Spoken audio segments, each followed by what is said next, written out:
Hi, so starting a vlog today. It is kind of early in the morning. As you can see, I'm wearing a flannel. I'm really happy about that. The weather is starting to finally cool off. The AC isn't even on. It's nice and quiet.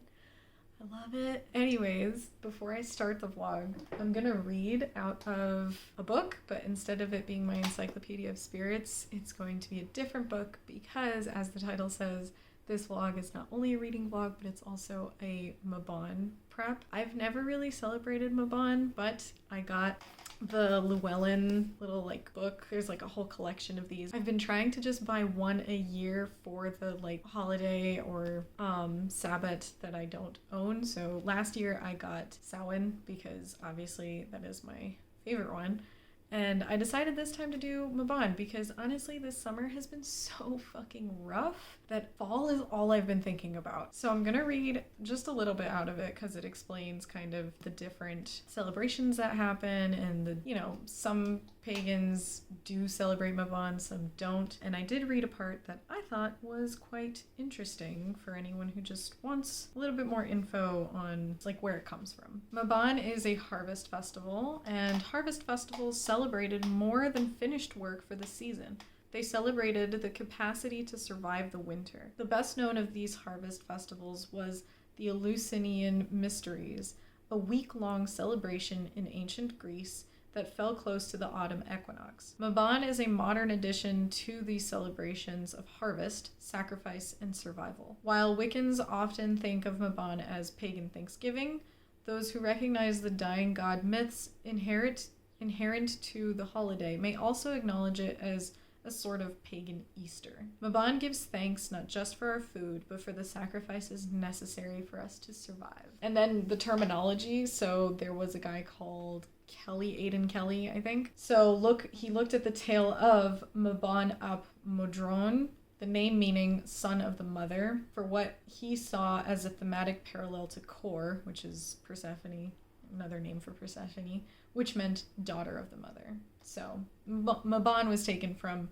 a Celtic folktale or myth. So that's part of what I'm going to be doing is prepping for Mabon, which honestly, I don't really know what to do other than decorate my house. So I'm going to be going shopping. So I guess this is kind of a shopping vlog. I have a week and a half off work. So now is the perfect time for me to get decorations, clean my house, do that kind of preparation of I'm ready for autumn. I'm so fucking ready for autumn. Anyways, this is also a reading vlog and I don't really have specific plans of how I'm gonna read throughout this week and a half, though I do hope to finish Tunnel of Bones. I literally just started it. I'm 10 pages in. And this is the sequel to City of Ghosts, which these are middle grade. They're by V.E. Schwab or Victoria Schwab. I did like the first one. I think it's cute. I think that these are cute and also horror ghost stories for kids at the same time. So the first one takes place in Edinburgh, and that's something I do like, is that this kid is basically getting ferried around by her parents who are doing a TV show about ghosts, and she can see ghosts, and she's like, this fucking sucks for me because you guys are taking me to the most haunted places in the world because you're doing a whole documentary type of thing. And I can actually see them and interact with them, and it's fucking scary. And I do like that part.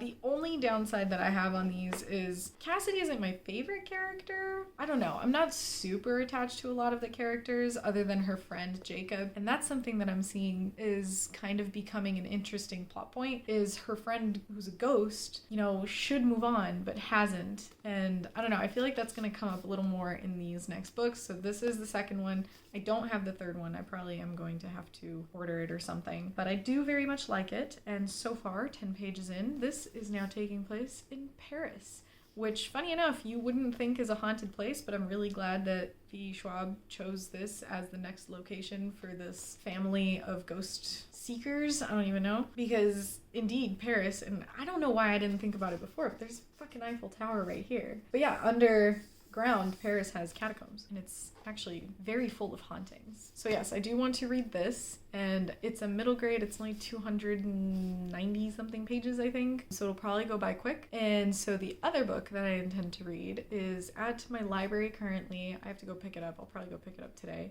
And it's The Deep by Nick Cutter. Now that one is an adult horror, and I'm honestly really happy that I'm getting back into reading horror and just gross things. What can I say?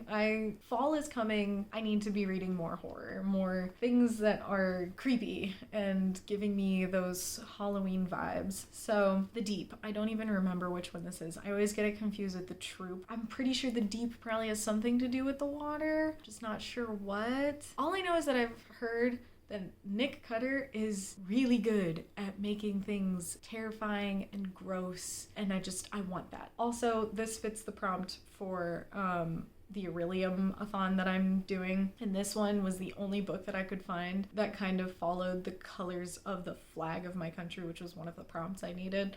So I was like, fuck it, red, white, and blue, it's right there. I don't know a whole lot of other books that have red, white, and blue. I'm glad it fit the prompt. I'm glad that it is a horror because I am excited to read it. And who knows, I might pick up other stuff in this vlog. I don't really know how quickly I'll get through this stuff. This vlog might be like a week and a half of stuff. I'm gonna try and not make it too long, but we'll see what happens. All right, so I just picked up The Deep from the library, and I figured maybe I'll read the inside synopsis since I don't really know what this is about.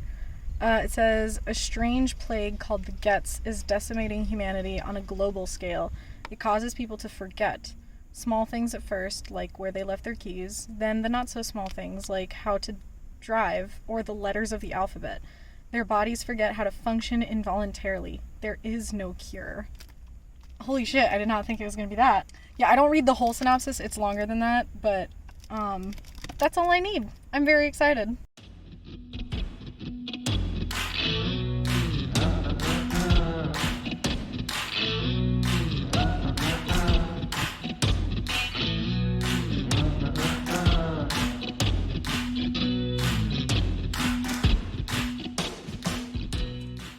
Good morning. I look like shit. I'm sorry. Also, the dishwasher is running, so there's some noise. But I wanted to share. So I am like only 40 something pages in Tunnel of Bones, but I'm going down a bit of a rabbit hole because she mentions that she had like the same dream over and over again, where basically she's like underground in a glass square, and it was like, it's very specific and also kind of detailed, but very simple of a dream. And it reminded me that when I was a kid, and mind you, when I was a kid, like I'm talking when I was like 5 or 6, I would have this recurring dream for 5 days, 5 straight days. I still remember this vividly. 5 straight days, I would go to sleep and I would dream that like I'm in my room and I can feel or hear like little scuttling, and then I keep my eyes closed, but then I open my eyes and there are spiders everywhere. Like, I mean everywhere. Like, my walls are black and just moving from spiders scurrying around, and I see this giant one like just descending from my ceiling, and so I hide under my covers, and then I can literally see spiders all over under my covers, everything. I never screamed, but I would just wake up all of a sudden. Like, when I felt them around me and I saw them around me, I would just wake up. And that happened for 5 days straight. And I realized I never really looked up what that could have meant. And I have this book called A Dictionary of Dream Symbols. Don't huff at me. And I was like, I've never looked up what spiders mean in a dream, because that's literally all that happened in my dream, is there were just spiders. And spider in here, it says, I haven't read this before, so we're discovering this together. A spider is a common symbol of mother as an object of fear or dislike, and particularly in a man's dream. Freud sees it as a symbol of the phallic mother, of whom we are afraid, so that the fear of spiders expresses dread of mother incest and horror of the female genitals. Okay. Try to get to know not only your mother, but more important, what your mother means to you.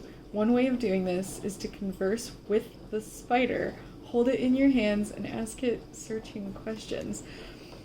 Yeah, that actually explains a lot. Mind you, like, I'm not afraid of my mother, but when I was a kid, my mother was the working one, so she was very rarely home, and she would run her house like she was a boss woman, so she could be quite intimidating. I wouldn't say that I was scared of her, though. Maybe I was when I was a kid. Dang, but that explains so much. I wonder why I had those dreams for 5 consecutive days. And mind you, I'm not afraid of spiders now. Like, I don't want them scuttling on me, but I won't kill them. I leave them in my home. I have fucking gawks right outside the door that I feed. But that's interesting. Anyways, that's just a rabbit hole I went down with Tunnel of Bones. I don't really have anything else to say about this. I don't think that that's particularly a spoiler, me sharing that dream part that she's in, because it really, no context. But yeah, anyways, I'm gonna continue now and have my breakfast. Sorry about that. Hi, Anna. I finished Tunnel of Bones. It was good. I like this better than the first one. Maybe it didn't feel as sporadic. The first one just felt like it kind of started one place, then jumped to another place, and then there's all this information, and you're just like, okay. But this one actually felt pretty good. So Cassidy Blake is in Paris, clearly. And basically the main action that happens here is that, well, she discovers Paris is actually quite haunted. And when they first visit the catacombs in Paris, she, I guess, awakens a ghost. And that ghost turns into a poltergeist. And she has a bit of a dilemma on her hands. But thankfully she is still in contact with Lara from Edinburgh. And they kind of go through the whole thing. She discovers that basically the best way to get rid of a poltergeist is to remind them that they are ghosts and that they died, because the main thing about poltergeists is that they forgot how they died, they forgot who they were, they're just kind of stuck, but like not stuck in their cyclical death, but rather stuck in everyone's deaths and just lost in a way, but can jump around and can influence reality in some way. So some dangerous things happen. Cassidy also makes a new friend, which I'm sure will probably come up again in the third book, and the way that this one ended was pretty wild. A little bit. I mean, like, wild, but not quite. And I just like, there's always that thing, you know, when something shitty happens to a character that always has something shitty happen to them, they're like, well, you know, I've had worse or whatever. And I'm just like, I think this one is top of the worst things to happen list, because it's pretty bad. Like, she just kind of like, she sees someone, and I have a feeling that that someone is going to be part of some kind of secret society or whatever. But there were a few things that happened in this book that I really did enjoy, and I think that the pacing of it was a little better. The only criticism that I really have is that in the first book, like, there was mention of Harry Potter and how Cassidy is a big fan of Harry Potter and all that. It feels like a lot of stuff is drawn from Harry Potter. And I don't mind if, like, books reference other books or reference movies or things like that. That's totally fine. Which in the first one, in the first Cassidy Blake book, it did that. And in the second one, it's also doing it. But there are also scenes that really just... I started making connections that, like, these books are very heavily inspired of Harry Potter for the characters, I think. And that might contribute to why I don't particularly think there's a lot of substance to a lot of the characters. Like, it's kind of terrible to say, but Cassidy is reminding me of Harry Potter, because I always thought Harry Potter was kind of a dull character. Like, he didn't really have much of a personality, in my opinion, and that's kind of how Cassidy feels to me. Lara is Hermione. She's smart and she knows a lot of stuff, and everyone comes to her for help, and honestly, she feels more like an adult than she does a 12-year-old. And Jacob, I would say, is Ron, but not quite. Like, he actually does feel like he's pulled from something else. But there was literally a dialogue moment where Jacob was like, why does it always have to be crypts? Why does it always have to be a graveyard? And I'm like, this is giving me very strong, why is it always the spiders, that Ron said in the movie. But yeah, and then, like, even the friend that Cassidy meets giving me Jenny vibes. So I guess on that point, maybe I'm a little, like, okay, it feels a little too much inspired by Harry Potter, but it wasn't so bad that I was like, wow, what a knockoff. Anywho's, I keep switching my phone because I'm just holding it in my hand. I keep switching arms because this arm is getting tired. But really quickly before I end this update, I did read a little more of The Deep. I don't have it next to me here. I didn't get too far. I only got like 30 pages in. But so far, it's interesting. It seems like it's some kind of epidemic is happening, and our main character is going to see his brother, who is, I guess, a scientist or something. And they're doing research at a facility, and the deep is going to be obviously important because they're on the ocean, and I'm sure they're like diving down. I don't know. It sounds, so far, seems pretty cool. But something else, I am giving up on Golden Kamuy. I know that, like, I did a couple things and I was really excited for it. I thought I was really gonna like Golden Kamuy as a manga. Then I started trying to watch the anime more because I was like, maybe the anime will inspire me to read the manga more. Maybe the manga is just moving slower and the anime will move faster. I was wrong. Golden Kamuy is just slow moving all around, and I'm just not really that interested in it overall, like I was at first. And I think that, I don't know, the interest is gone. But I do have Chainsaw Man. Last night I devoured volume 3. I finished it completely, and I'm about to sit and read this one, so I'm probably also going to just eat through it because the way volume 3 ended, what the fuck? I was not expecting that. And the thing is, so I'm reading this because Ryan had told me that Chainsaw Man was going to be coming out with the anime. Turns out the anime is coming out, I think, early 2023 or late 2022. So I'm trying to read through this, and it's not difficult to read through this. It is keeping me very interested, and I mean, there are typical anime tropes in this, like the main character who's just kind of stupid and has very basic motivations, and then there's like the strong girls that the guys are all interested in or whatever, but it's been taking some turns that I just wasn't expecting. Don't get me wrong, I know Chainsaw Man is a brutal and gory manga, and I really hope that in the adaptation they stick to that gore, because God damn, this art is, oh my gosh, it's amazing. I love it. But I didn't expect the stakes to be that high. I guess like throughout volume 1, 2, and then 3 up until the end, I was like, yeah, these are all the main people. They're important. I got this. This is what's gonna happen. This is the main like plot line of this manga. And the end of volume 3 was like, yeah, let me just shit on your little reality here of what's going on, and let me just show you business. And I'm like, holy fuck, what the hell is happening? So I'm very excited to keep reading, and I do have volume 5 at the library, so I will probably go pick that up tomorrow. So yeah, that's it for updates for today. I also hope that tomorrow I will get to cleaning up the house and redecorating for Mabon, because I said that I was doing prep for that. I did buy apples today, but yeah, tomorrow we will have more on that. Good morning.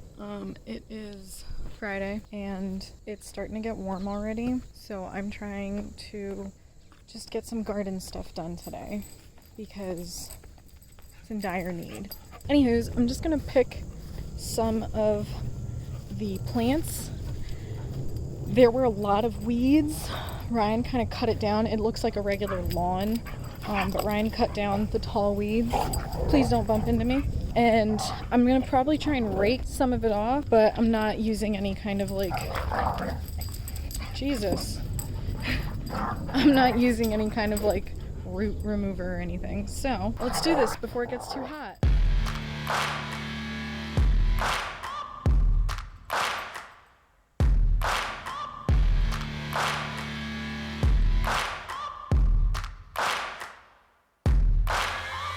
Searching for greatness in a sea of the dying and shameless, a sea of the aimless. I don't wanna be one of the nameless. I'ma wake up with the mindset that one day I'm gonna make it, and I don't think I'll be fine if I don't break my limitations.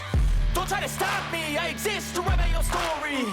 I'll make a decision if I want some peace or if I want the glory. Yeah, don't want a life that is complacent or possibly boring. I just want a life that is worth every day exploring. My whole life I just wanted someone who would notice me. My whole life I just wanted to be somebody to be. Yeah, I just wanna be great. Yeah, I just wanna be great. Yeah, I just wanna be great. Yeah, yeah, I just wanna be great. Yeah, I just wanna be great.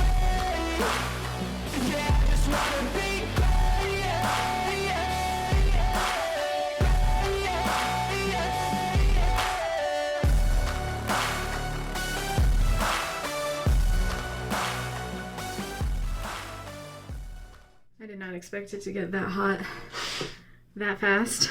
My hands are very gross. And you couldn't see it, but like on the floor it was just covered in bugs. So one of the reasons why we have so many weeds is because we don't use any kind of like product thing, like no weed killers, no bug killers, nothing. So it overgrows so fast. And I wasn't planning on weeding, I was just planning on picking. But then I saw all the weeds and I was like, I really should clear some of this stuff up because our planets are choking. That too, but our plants are choking. Yeah, got quite a bit of stuff. I'm sad about the peppers. I'm so sad about the peppers because Ryan said, he was like, yeah, I think they're totally ripe. And then at the end, like they were rotting. So I was like, we can't keep these. So I'm just gonna have to be careful with the ones that are left. That orange one, I picked it early because I'm curious if it'll do the same thing as the tomatoes. If you didn't notice, the tomatoes that I picked were green, like very green, but we've realized that if we pick them green and we just leave them for like a long time, they'll actually ripen. So I was like, maybe it'll do the same thing with the pepper. I don't know. We're gonna try it out. Yeah, that's it. I think that was a good step one for Mabon prep, was the garden. I don't think I'm gonna do house decorations today. Tomorrow we're gonna be too busy. Saturday Ryan and I are getting our hair done. Probably Sunday, because Sunday night we're going over to a friend's house to go watch what is it again? It's the new Game of Thrones show. I don't know. Our friend read the books. He thinks I read the books, but I didn't. And we really liked the first few seasons of Game of Thrones, so we're hoping that this new one is gonna be just as good and not flop at the end and rush itself through something. Anyways, I'm gonna wash my hands now and I'm gonna chill for the rest of the day. And I'll update you guys on the deep whenever I get to that. Hello, it's time for an update. Today is Tuesday. What the hell? Did you slobber in my hair? Alright, so reading update a little bit. I just made it through like a little past halfway in the deep. Listen, I've been moving slow in it, mostly because it is pretty disturbing. Usually I read in the morning and when I'm eating and then like before bed. And like those are just terrible times to be reading this book because when I'm eating, I just get grossed out. Because it's kind of gross. And then before bed, I'm like, I really don't feel like having nightmares tonight. So it's very good. It's just creepy. And the only complaint I have with it so far is that it's doing a lot of flashbacks. So our main character is often reminded of his, quite frankly, very abusive, emotionally abusive mother, and she just sounds terrifying. And then like things that his brother did that were just gross and quite questionable. Then his memories of his son, and like he's very haunted, and the setting that they're in isn't helping, and the situation with this whole disease and this possible miracle alien cure thing or whatever, there's a lot going on, and at the same time not much going on, if that makes any sense.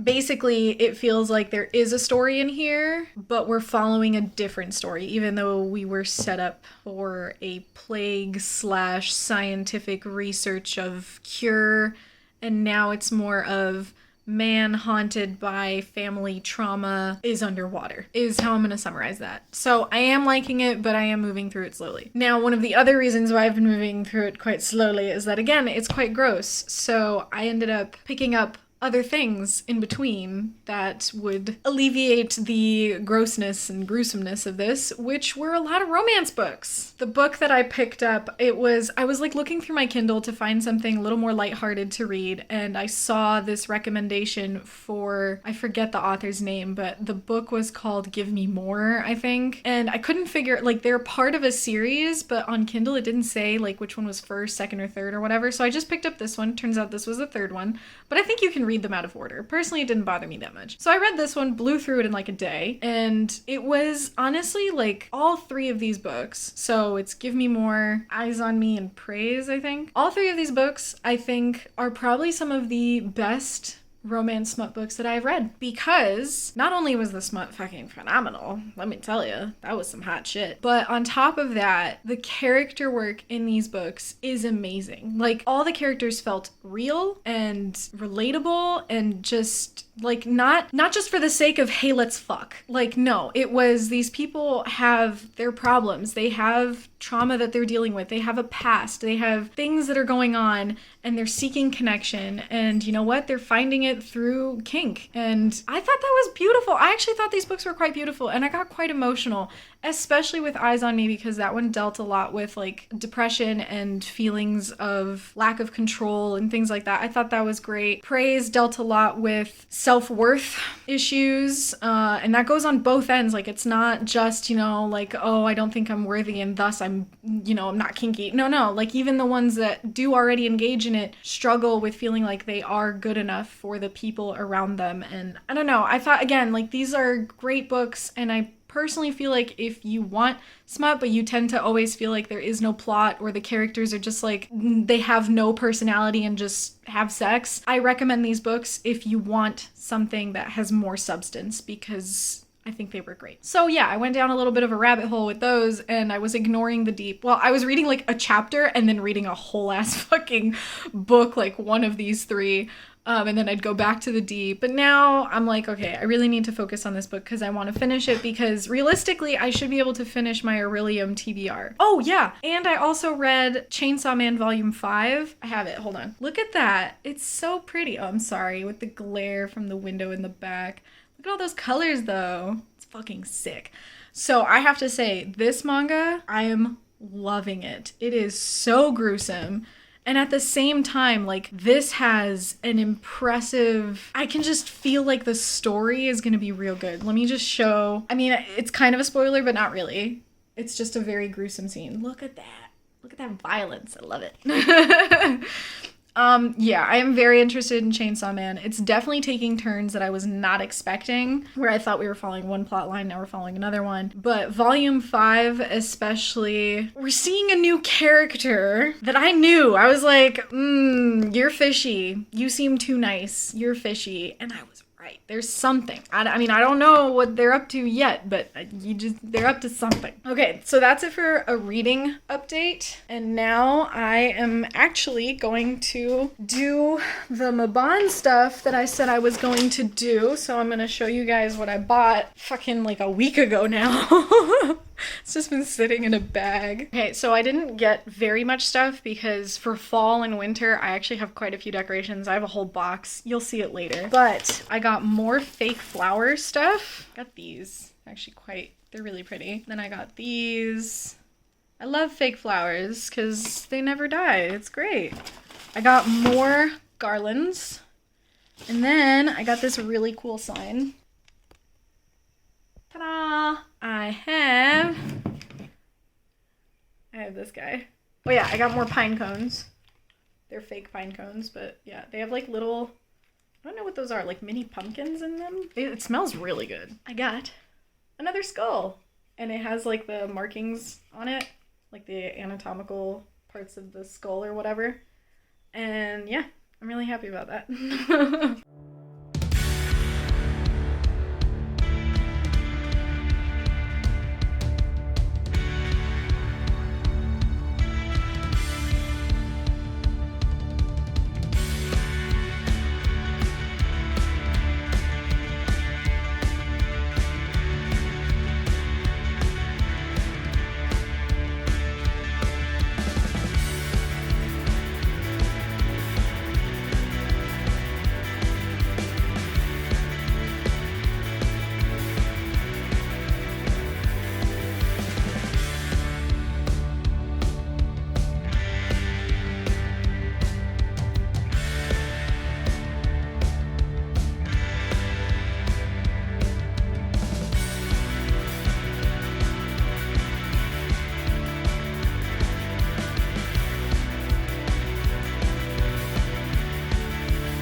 Okay, so I finished reading The Deep and I'm a little disappointed, if I'm gonna be honest. I was really enjoying it. I thought that it was fulfilling the role of being a very spooky read. And by spooky, I mean like not necessarily spooky season, but rather it really hit on a lot of my phobias. What I thought was a little disappointing though was when I reached the halfway point. So our main character Lucas, right, he goes to rejoin his brother who is like a scientific genius apparently. And they're on an oceanic base, I guess, and it's above the Mariana Trench, and I think that all the way at the bottom of the Mariana Trench, which I'm not even sure if we've actually reached that. I might want to Google that. But there's a station that they have called the Triesta, which to me I thought meant like sadness. I thought it was weird to name a base Sadness. But anyways, Lucas goes to join his brother at the base because I guess his brother had made a call. It was like the last contact that he had, and he had requested Lucas, and obviously Lucas goes down to the base, and his brother's like, I didn't call for you. Anyways, point is, I was enjoying it up until they got to the base. So everything beforehand, it was making sense. There's the gets, this sickness where people are forgetting things and it's slowly killing them. There's a base where apparently they are discovering this possible cure, and Lucas is going to go find his brother and probably help him in some way. We don't know. Point is, like, up to that point, it made sense. It was creepy. They're underwater. There's the threat of possible insanity. What did fucking Alice said in here? Something called, like, the skitter bugs, or I don't fucking know. But it was basically that, like, when you are... It happens a lot with like people who are on submarines, like in the military. You lose it. You know, you're surrounded by metallic walls all day, every day. You don't get to breathe fresh air. You kind of lose it. So having that imminent threat and all that, like that made sense. But then as the story progressed, like it turned into just a huge fever dream, which if done well, I think can be really good. But I guess maybe for me, those aren't exactly my favorite types of books that are just kind of wacky. And especially in The Deep, I was having trouble with it because it kept doing flashback type of things. And I was like, okay, but how the fuck does this relate to the Gets or the underwater facility or the possible cure that you guys are like everything just became horror. That's it. Like it was a big giant, this is gruesome and everything is awful. And I think that for me that takes away the actual feeling of being horrified. I don't really know how else to explain that, but yeah, I ultimately was kind of disappointed in this. I wasn't even really attached to most of the characters. The plot I think was wonky, especially the pacing for it. The atmosphere, I think that was definitely good. It was spooky, at least for a while. Then I started skipping a bit because I was like, okay, yeah, gruesome. There were also like a lot of conveniences. For example, in the base, there's a dog. And I already knew. I was like, oh, you're going to put a dog in here so that I get emotionally attached to the dog without having ever met the dog before. And then you're going to do some horrible things to the dog because we all know that, you know, a dog in a horror movie, once you wound it, that is the worst possible thing you could ever do. So I didn't like that there was just that convenience of the dog at the base. And it didn't even have an importance, apparently. I mean, like, it did, but it didn't. And it's like, I don't know. I didn't like that. I don't think the writing was bad, although I gotta say, the use of sounds got a little annoying. Like having to read clickety-clack and things like that. Like those were the kinds of just random consonants and vowels used to make sounds. That was a little annoying. I don't know. I genuinely don't know how I would rate this right now, but I'm feeling somewhere in the 2-star range because I was hoping for more. Mind you, this has not deterred me from reading The Troop because I have heard that The Troop is... I mean, I've heard a lot of good things about it in the horror community. I actually have not heard a lot about The Deep. So if you have read it before, please tell me, like, do you think that I'm totally wrong and no, it's absolutely genius and amazing? Or do you also feel like it just kind of had some cheap moves and just meh? Well, that's done. I ended up reading everything that I wanted to read. I'm actually surprised that I finished The Deep as quickly as I did, though I did kind of skim it around I was like, all right, I want to like speed up this process. But I read a lot more, like reading those 3 Salacious Club books. I wasn't expecting to get through all of that. So yeah, thanks for watching and I will see you next time. Bye.